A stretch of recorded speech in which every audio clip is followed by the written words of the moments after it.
So I'm Victoria Whittle, and I'm the Head of Jobs and Training at Clarion Housing Group. In fact, I work for Clarion Futures, which is the foundation arm of Clarion Housing Group. And I will be chairing this session today. Before I go in and introduce sort of the programme, tell you what it's about, what we're here to do today, just want to let you know that the session is being recorded, so I hope that's okay with everyone. So hopefully you would have had attended the earlier session, really insightful. And I'm sure that you will see that there's a link to this session, and it's quite poignant in terms of the work that we're having to do and we are doing around supporting young people. So this workshop and this session this afternoon, this breakout session, is looking at green jobs, young people, and the labour market. And there has been, as I said, some talk earlier about the effects of the changes, the labour market, and also the change of the funding landscape. So I'm really kind of looking forward to what's going to be shared today in this session. So we have 4 speakers, and I will get them to introduce themselves as they come to present to you. And what I'm hoping that we will be able to do is kind of get through this so that we have a good time at the end for questions. Questions, will I ask you to put those in the chat, and we will leave questions until the presentations have been completed towards the end. Would ask also that if you could just mute if you are not speaking, and we may be able to invite you to ask questions direct towards the end. Okay, so I think we can get started. And as I said, I'm Victoria Whittle, and what I will do now is hand over to the first speaker. But before I do that, actually, what I want to just give you kind of an overview of what this session's about. As I said, we're talking about sort of like the labour market, the future of the labour market, and there will be, as we know, through the pandemic, effects on young people, and really kind of coming out of the pandemic, the challenges that they will have. So this is looking at how we can create opportunities for young people, and particularly around green jobs.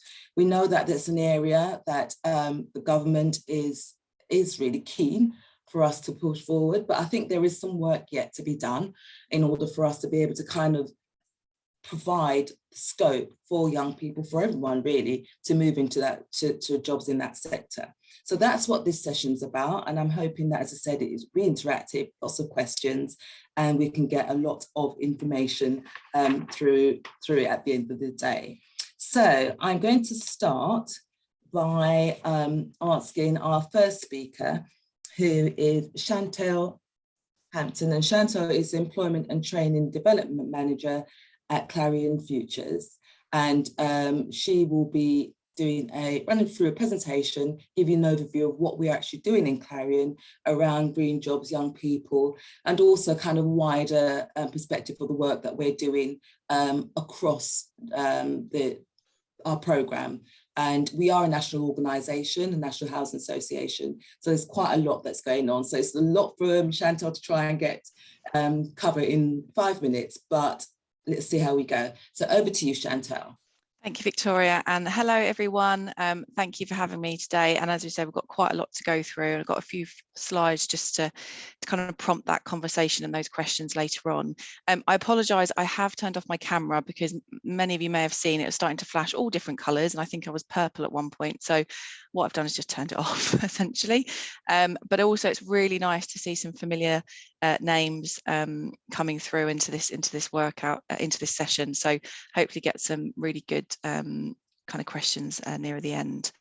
So as Victoria mentioned, obviously Victoria's head of jobs and training at Clarion Futures, and I'm the employment and training development manager at Clarion Futures. And my role really focuses on developing the service. I look after some externally funded contracts. I also look after some core services, and also kind of our strategic development and where we want to shape that service. And obviously, young people, labour market, and green jobs is very much prevalent, particularly as we come out of the pandemic and kind of drive that forward. So really just wanted to give you initially that overview of Clarion Futures Jobs and Training. Now, many of you on the call may already kind of know what we do, and some may not know much about us. So essentially, we are the Jobs and Training Department, really are around understanding the long-term barriers our residents and their families face. We want to fill the gaps in statutory employability related services. So we know there's a lot of services out there, particularly nationally. We really want to ensure that we're kind of filling those gaps and complementing those services. Our focus is on unemployment, skills attainment, and in-work poverty as a collective, and how we can move people kind of through career progression and also through career pathways. We have over 100 team members aligned to the jobs and training pillar, so we're pretty chunky, and we have, as I said, regional and national delivery, and really our regional delivery is aligned to our stock areas across the north, east, south of England and London. We support both our residents and non-residents living within our communities, and our offer is completely diverse. So we do offer high quality IAG, business startup, apprenticeship opportunities and apprenticeship development, training, upskilling, employer brokerage, grants, social value initiatives, and youth engagement, just to name a few. And again, all of those particular areas I think are very prevalent to the topic that we're talking about today, and what we may have done, but also what we can really do moving forward, particularly as a collective within both the housing sector, but also within the employability sector. As I mentioned before, we have some externally funded contracts. So examples of those is London Working, Kickstart, and Increase VS, which many of you may have heard of all these contracts. They are pretty chunky. And since 2017, we've supported more than 15,000 people into work. So it shows our scalability. So moving on to kind of the topic in hand, and what we really wanted to generate conversation around today was to talk about Clarion Futures particularly, and what we've been doing and our green focus. So we're talking today around green jobs, and we're talking about youth employment and obviously the labour market.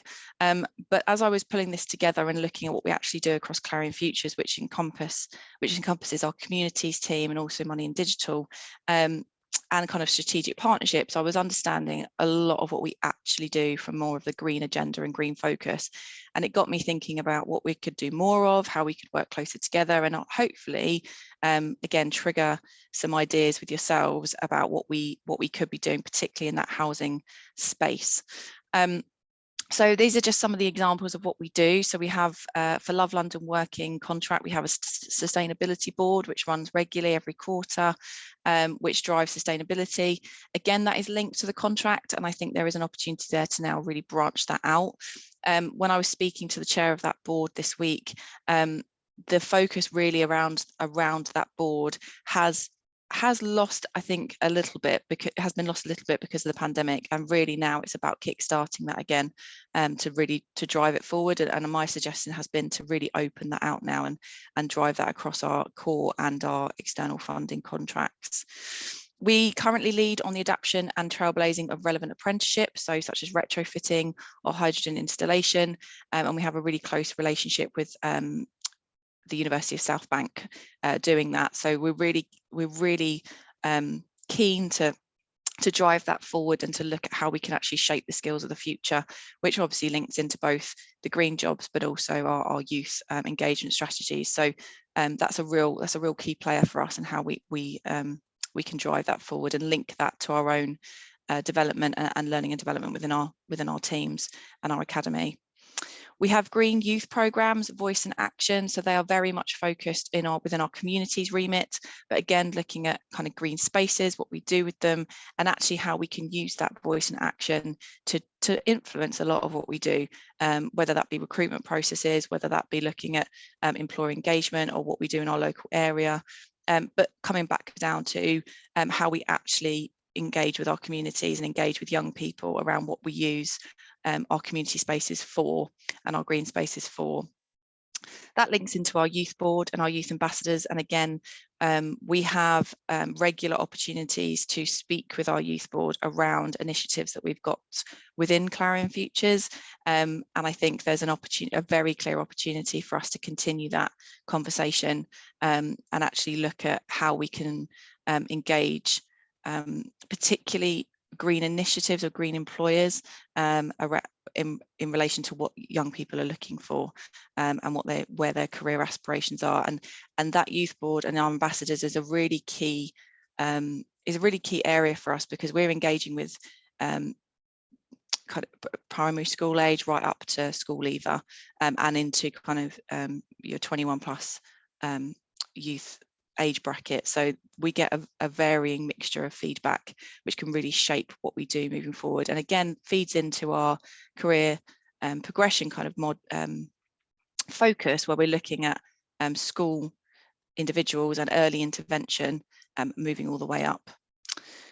We have pop-up innovation labs that we do regionally, and again they've worked really well to kind of talk about topics, to have that real influence and interaction with young people in the area. And we can look at, we create them based on kind of feedback, and we also look at trends at the time. So again, they can be quite responsive to what's going on, both politically but also socially in the areas that affect our communities. We have green peer researchers, again very much linked to what comes out of our innovation labs and able to move a lot of the ideas into research and move it forward. And we also have some clean examples of where we've worked with other parts of the business, Latimer being our development arm of Clarion, where they've created and we've supported them to create an initiative called Head Start Action, which is very much linked to NEET support. It's very much linked to our development. And then what we've done is worked with agencies within the areas of our development to bring on individuals that are classified as NEET to do some work experience and to really learn about Latimer, but also Clarion. Again, I think there's an opportunity there to really shape that and move that forward.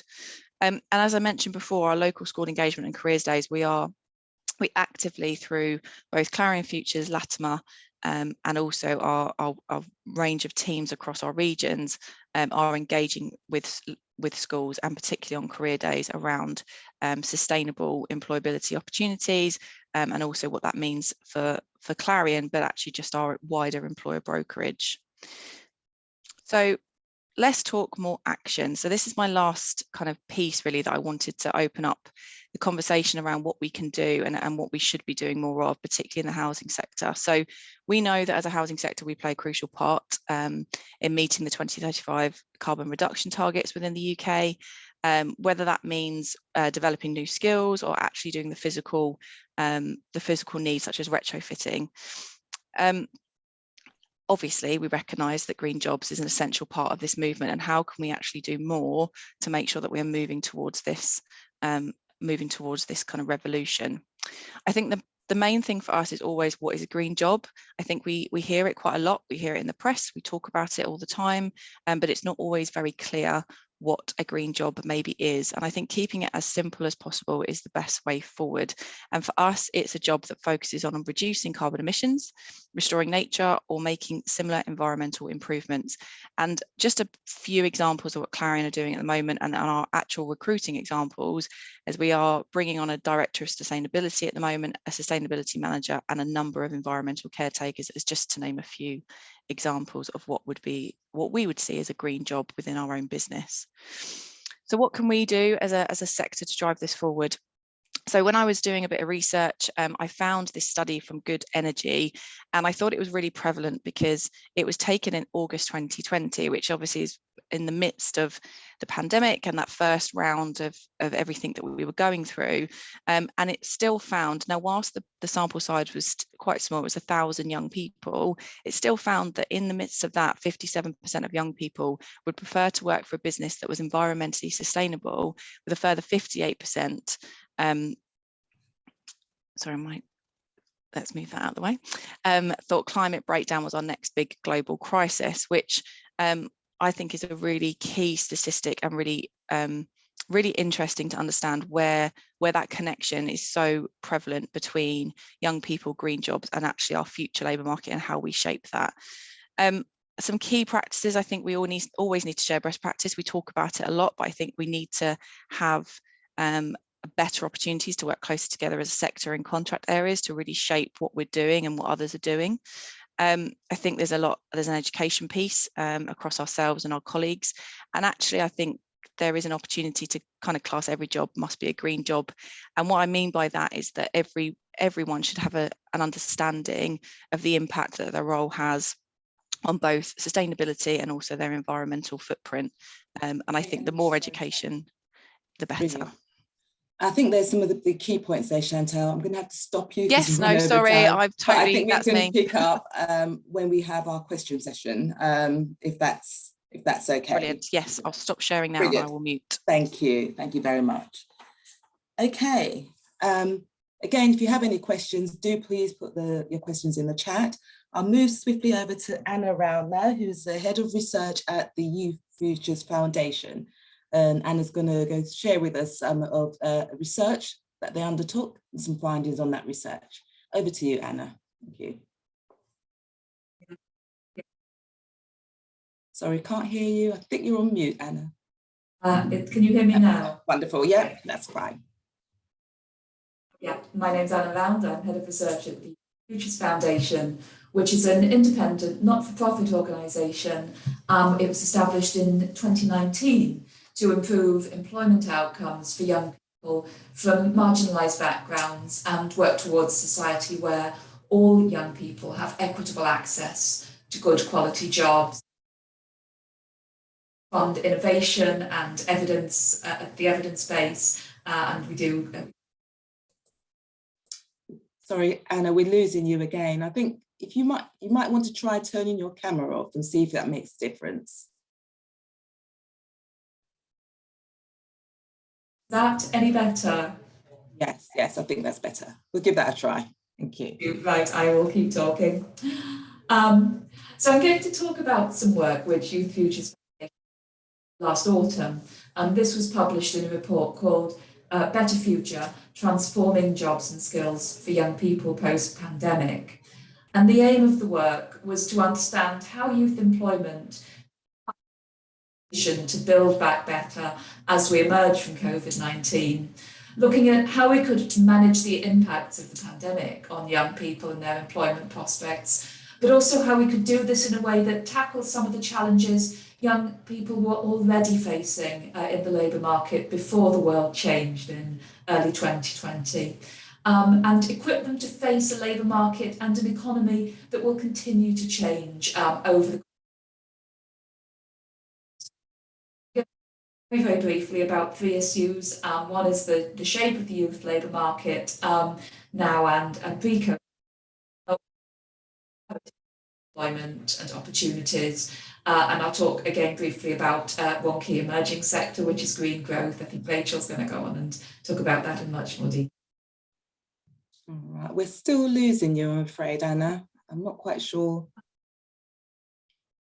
I'll try one different thing. I'll try a different microphone. I'm really sorry about that. Thank you.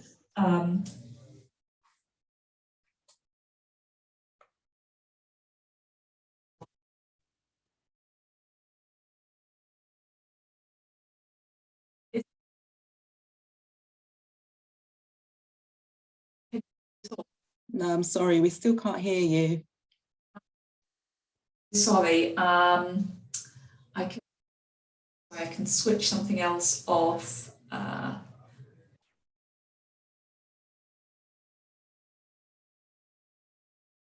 Is that any better? Yeah, let's try that. Yeah, it sounds clearer. Definitely. Lovely, thank you. I'll keep talking and hope it improves.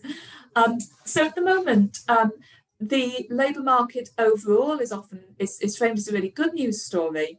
And for young people, after the biggest fall in payroll numbers for any age group, there's a surge in the number of young people who are employed. And that's obviously really good news that more young people are finding work as we emerge from the pandemic. But beneath some of those headline figures, we can see that there are also still some challenges in that recovery period. One is a trend towards increasing economic inactivity for young people who aren't in education. And another is young people, like other age groups, are experiencing stalled rates of pay. And projecting forward, even before the pandemic, we could see that young people who are in their 20s and 30s now, probably also those who are a bit younger, can probably expect lifetime earnings that are significantly lower than was the case for today's older worker when they were the same age. That's the case for both graduates and those without a higher education. So that's a factor in the way that the labour market overall is going. Alongside this, young people are overrepresented in some of those sectors that are likely to see lower job growth over the long term, things like retail and arts and entertainment. And some of those jobs on the career ladder have also changed. So the mid-skill jobs that used to act as a stepping stone for careers are overall in decline. Alongside this, as with many other economic trends in the UK and England, we see large regional disparities in youth employment and opportunities. Areas which overall have high deprivation, have high rates of young people claiming out of work benefits. For example, in places like Hartlepool and some of the northern towns where there have been big changes in industry, the rate of claiming of out of work benefits is around 80% higher than the English average. And coastal areas that depend heavily on tourism and hospitality also see challenges. So for young people in areas where the labour market itself offers fewer job opportunities, young people may do particularly badly and don't have the same opportunity to get onto that jobs ladder and build up their work experience, start their careers. Green growth is a way through some of this. For example, as we've just heard from Chantel, green growth is often very situated in places, so a lot of it is around housing. There are opportunities right across sectors, and some of those local changes those local challenges can really be addressed by types of growth that fall into that decarbonisation area. I realise I'm over time now. I'm very sorry about the tech problems, but hopefully we can pick some of that up in the questions. Thank you, Hannah. Thank you very much for that. Okay, so it's over to Rachel, and Rachel Stratham, who's the Associate Director for Work and Welfare State at the IPPR. So over to you, Rachel. Thanks very much, Victoria and Anna for setting the scene. I guess we'll have some similar trends across what we're speaking to, given the links across the research. So yeah, I'm Associate Director for Work and Welfare State at IPPR, where I'm a progressive think tank working on kind of social and economic justice across the UK, and with a big focus particularly on environmental justice and kind of greening our economy. I'm going to speak to a piece of work that my colleagues, Claire McNeil, whose role I've just stepped into, and Carsten Young did with colleagues at the Institute for Employment Studies, looking at different trajectories for economic recovery post-COVID crisis, and what that might mean for young people's jobs, and particularly for jobs in the green economy. So the kind of first big headline from our research is that we're looking towards an unequal recovery and without policy action, and that could see the increased participation in education that we've seen as a kind of headline story through the pandemic, mask the widening of pre-existing inequalities in the youth labour market. So particularly intensifying the trend towards polarisation in the youth labour market. So by that we mean more very high skilled jobs or lower skilled jobs, but less or fewer kind of stepping stone jobs, with those mid-skill level jobs that are really critical, we know, for getting young people, or providing a path for young people into secure, higher paying, higher skilled jobs later down their kind of working lives, their career trajectories. We also know that long-term unemployment among young people has risen through the pandemic, and that has been particularly prevalent among those with a health condition, a disability, young parents. They're particularly likely to be in that group of those young people experiencing long-term unemployment. So that's reinforcing existing inequalities, which is a particular concern. And we also find that falls in employment through the pandemic really concerningly have widened the ethnicity employment gap further. So we know that for young Black people, we've seen the employment gap rise from 22 percentage points to 26 and to 25 percentage points for Asian people in the workforce across the UK. So some concerning trends there that will need policy action to make sure that we're addressing.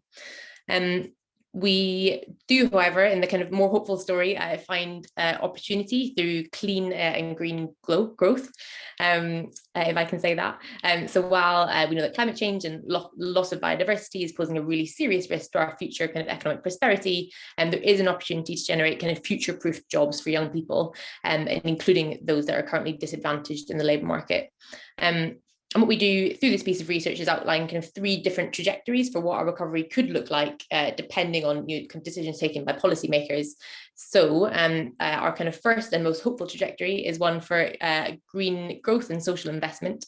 So that assumes £30 billion of additional climate and environmental investment annually. So a really big step up in terms of climate investing in a climate transition, and £17 billion of investment in low emission jobs in really critical growing sectors like health and care services. And we know that additionally that would create 1.6 million jobs, and within that would be 176,000 jobs for young people. So that would be the kind of young person's share from that investment. That will create jobs in sectors like social care, low carbon housing, sustainable transport and healthcare. And that would create really significant job opportunities, and most importantly for young people across that skills spectrum. So including those really important stepping stone mid-skill jobs. And we also know that those jobs would be broadly distributed across the regions of the UK. So in terms of the UK government's levelling up ambitions, they would have an important role to play there. And what we're really interested in through this piece of work is how young people can transition into these new jobs. So what does a path for a young person living in different parts of the UK look like in terms of how they would actually realistically get into a job in these kind of green growing parts of the economy. And there we find that under this kind of green and social investment trajectory, we see growing mid-skill job roles offering transition opportunities in roles like mechanics, installers, repairers, thinking about the kind of green economy we'll have to be building towards in the future. And we also see, importantly, jobs that are kind of not a specifically green skill set. So it's not about, kind of making sure that we're repairing and reusing things more, but instead we see young people currently in kind of customer-facing roles could be transitioning into similar customer-facing roles in growing industries such as housing insulation, heat pumps, or sustainable transport. So some really important areas for growth there too. And those who come from workers currently in kind of sectors like retail or hospitality, where we know that young people are disproportionately concentrated. And then we compare this to 2 other trajectories. So to kind of no change, investment as normal. And we find that would see some mid-level opportunities for young people, but kind of fewer jobs overall, and particularly a lack of these mid-skill level jobs. And then we kind of have a middle way trajectory where we find some mid-skill growth, but a kind of decline in jobs overall. And particularly with the kind of no policy action, we see a decline. We see a continued polarization of this kind of big youth labour market challenge that we're seeing. So a lack of those stepping stone opportunities. So I'll close there, but I think that my kind of final thought is just that one kind of thing we came back to through this research is that only 3 in 10 of the kind of top 10 skills that we think we'll need for a green economy are actually in kind of industry specific or industry specific skills. So I think we need to be thinking, when we're looking at the challenge for young people's employment, to what these trajectories, these kind of transition opportunities, these stepping stone roles look like for workers across a really wide range of kind of current job roles. And I'll stop there, but thanks very much. I'm looking forward to the discussion. Okay, thank you, Rachel. Thank you. And finally, we've got Cindy Boer, who is a youth ambassador for the Futures Voice Group. So Hi, over to you, Cindy. Thanks, Victoria. I'm Cindy. I'm on the youth. I'm part of the Youth Futures Foundation on the Future Voices group. I'm also on the National Ambassador Scheme for Clearing Futures, which I'm not sure if you guys know, but yeah, I put my timer on. So there's been a lot of talking, but so I'm just going to summarize just so that I get my main points across. So firstly, I believe that national guidance into employment for as a young person remains poor. And I mean, it's been a thing brought up over the years, but it's still kind of hard to know what to do. No, most young people don't know what green jobs are. When I first heard about it, I had no idea what it is, and so that's another thing. And finally, I think it's a luxury to be able to have that selective power when it comes to choosing your career, on the basis of it being a green job, because the report says that unemployment has risen past the pandemic, so any job is better than none. So I was asked what is working well as a young person. And I think what really works well is independent practitioners providing contextualized and individual support to young people to guide them into employment and into progression. So like schemes like the Bright Network or the Brokerage or Generating Genius. Secondly, I think employers having insight programs within their companies really help young people to know where they want to go into by actually having an opportunity to try out the job for a little bit. What's not going well is that all of this education and insight into employment is not a part of the curriculum still. And it's completely unequal depending on the region you live in. I'm lucky to live in London, so I'm able to go into offices all the time. But people in rural areas are kind of funneled into a specific career. Secondly, insight weeks have become painfully competitive, and kind of getting to know, getting information about whether a career is right for you shouldn't be this difficult. It's kind of become an issue where they're looking for experience to even get into the insight group, and that kind of means that there's a class divide as people with more experience are able to successfully apply to them. So I think a recommendation in that space is making engaging and industry information on widely available to anyone and not having that kind of barrier. Finally, what's not going well is now that I've been at university, I've realized how much overseas experience or experience within outside the UK is really important, or with international colleagues. And I think it's a really good thing to note how UK young people will not be cut off by Brexit. So I was also asked if I've seen any information about green jobs, and to be honest, no. I have not seen any information. But initially it sounded like greenwashing to me.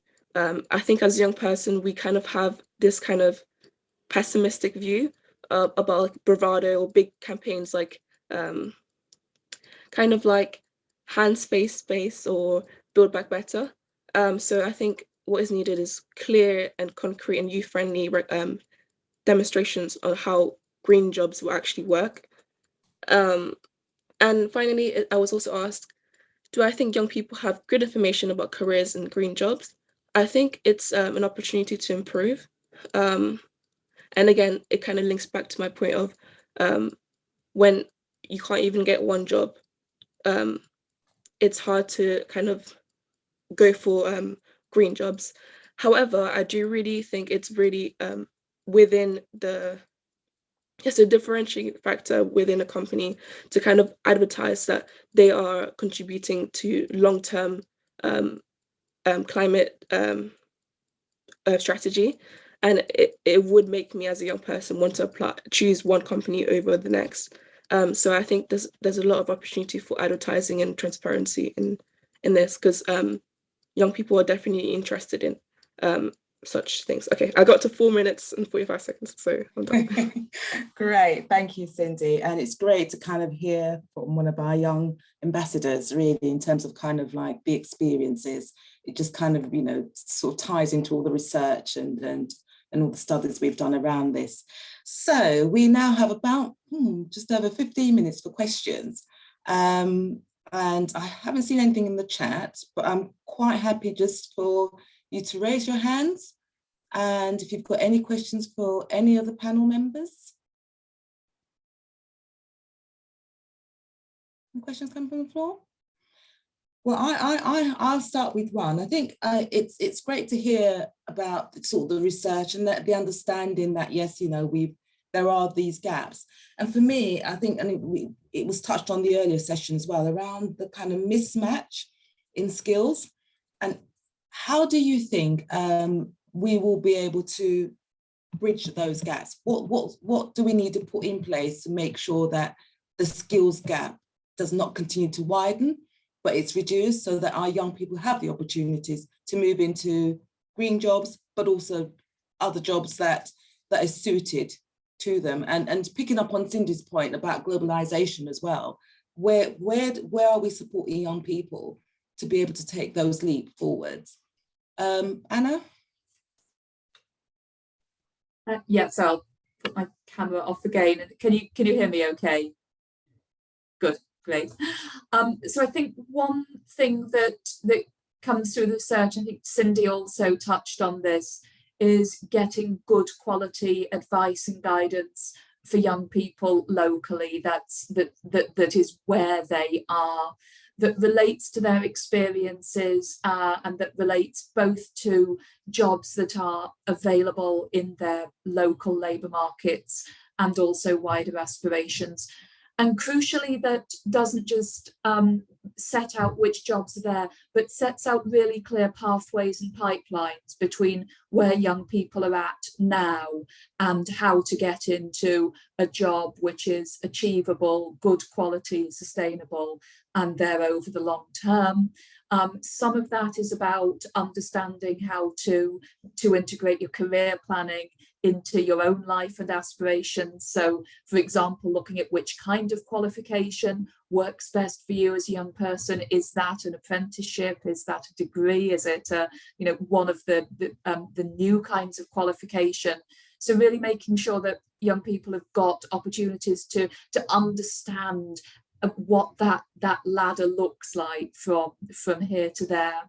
And I think some of that is about how we talk about new jobs. We know that young people get their understanding of jobs very often from what they see around them. So from the jobs that are highly visible in the world around them, that some of that's family and friends, some of that's the wider culture. And again, by their nature, a lot of green jobs aren't as visible now for young people, partly because a lot of them are very new. So some of the jobs that Chantal and Rachel talked about in decarbonising housing are jobs that may not have existed a few years back, or may not have existed in numbers, but that will be hugely important both for the people doing them and for society as a whole. So really getting a clear picture of what those jobs are, and also of how they relate to people in places. We know that young people can be mobile, and I think that's a really important point about international opportunities and understanding how important it is to see jobs outside your local area, but also again making that pipeline from the global trends to the very local, to where people may quite legitimately want to live close to where they've grown up and where they feel a sense of belonging. So I think those pipelines are really crucial. Thank you for that, Anna. Rachel, did you want to add anything to that? So we've got a couple of hands. Yeah, and then I don't know, Cindy, if you wanted to come in if you had a question, but we'll go to you anyway.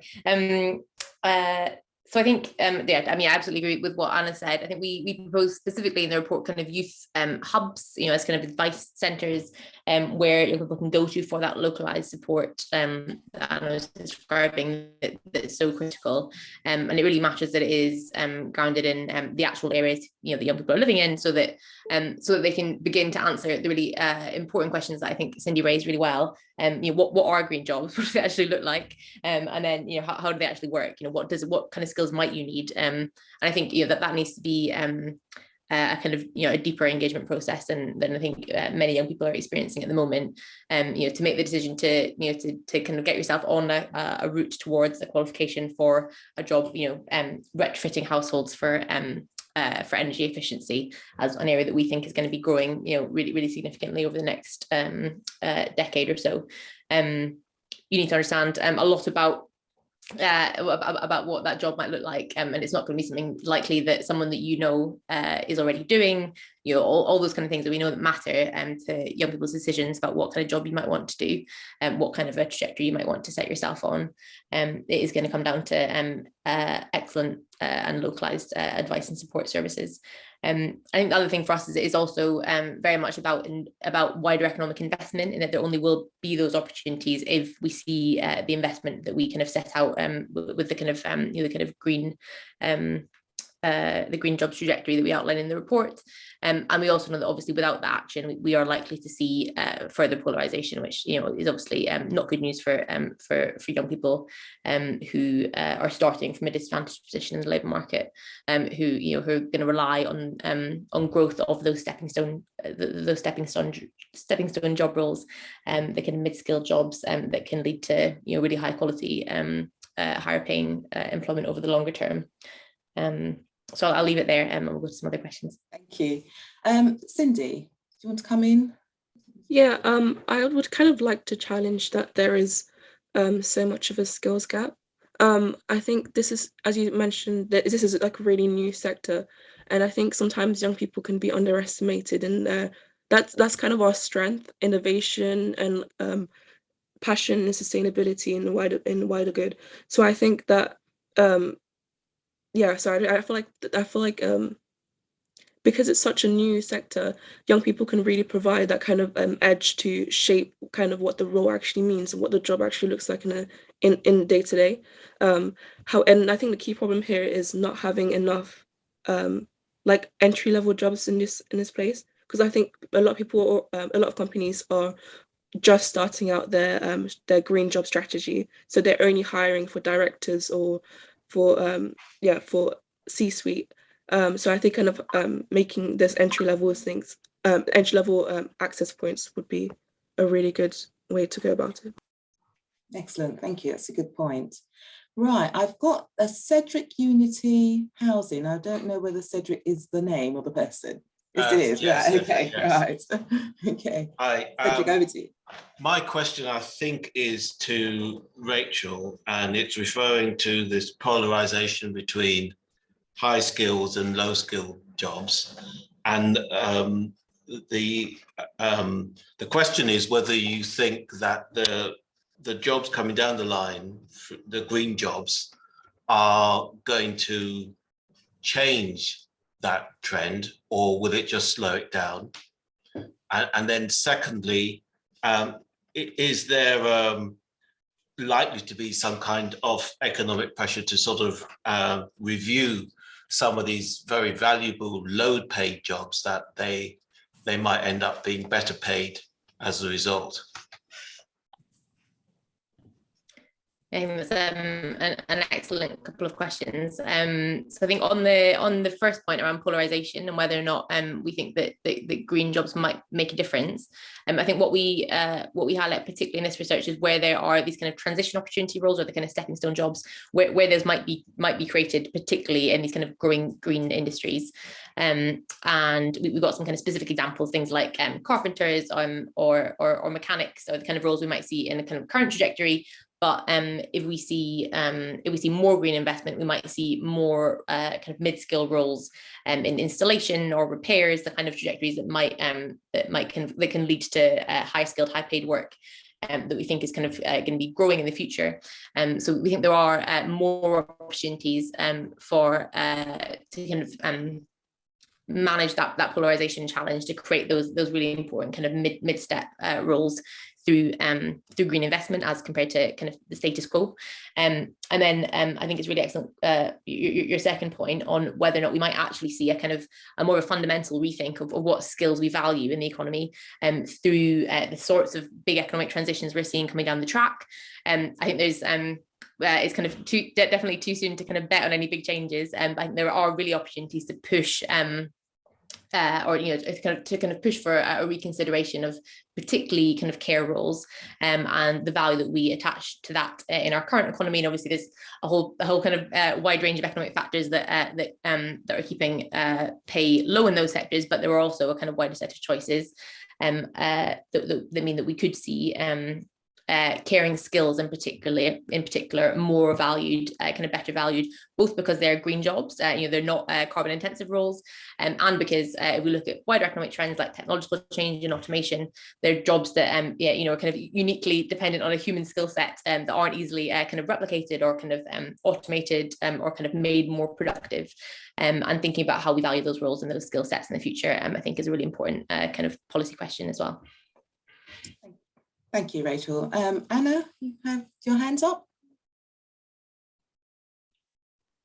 Yeah, I wanted to follow up on Cindy's point, which is a really important one. That I think one of the things that will be important in getting people into green jobs is linking up some of our skills and training infrastructure with these new sectors and with opportunities which are growing. And I think also with linking in opportunities to learn around those skills of intellectual curiosity, entrepreneurship, engagement and innovation, and really building those in, because that's how we've got to where we are with a lot of green jobs. And those are things that will be absolutely fundamental in future. So I think making sure that our skills and learning system accommodate and those and let young people use them. One of the things that we know about young people also is that while, yes, you need to get a job in order to live, but that it is particularly important for this generation to work in fields that genuinely match your values, as well as just providing a job. And I think that's somewhere again where there are really exciting opportunities for kinds of partnerships between employers and workers. Okay, thank you, Anna. Was there any other questions? We've got a couple of minutes, got about 2 minutes, so I can take one other question or comments from anyone. If you do have questions after the session, do kind of put them in the chat or send them through to us, and then we can obviously come back and respond.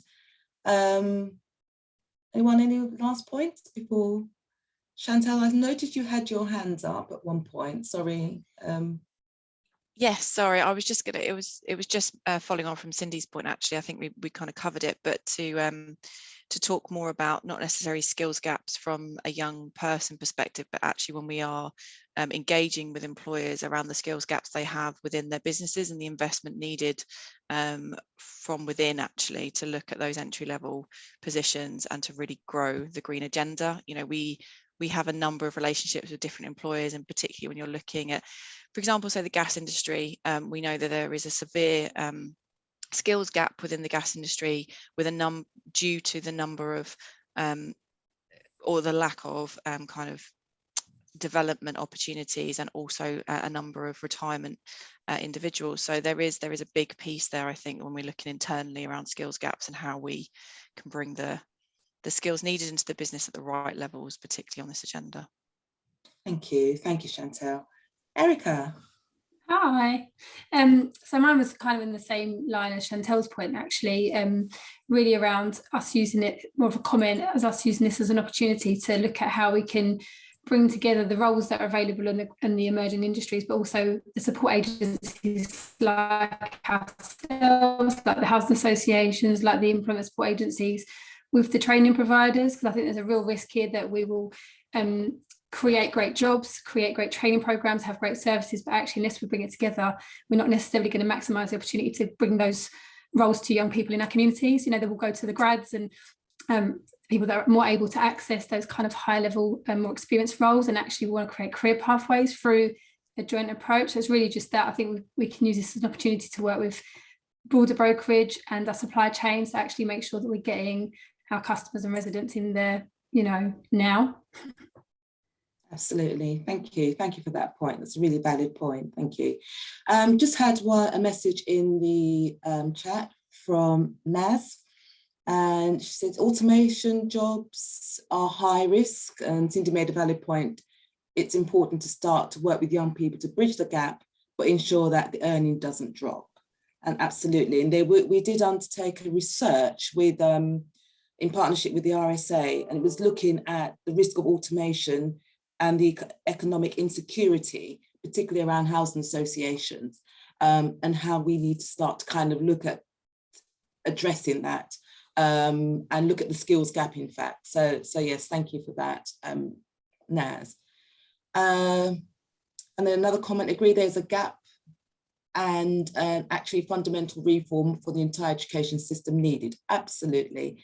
I'm involved with a school, secondary school, and I think the lack of career, up-to-date career advice and appropriate career advice it's just so stark. And I think if we don't start to kind of embed these opportunities within the schools, I think we will find that the gap grows rather than absolutely, rather than kind of making sure that we get our young people into those roles and get them ready. I think it's something that it's responsibility for everyone really, to be pressing for education to reflect the economy.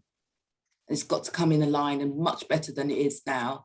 I think there needs to be more vocational balanced with academic, most definitely.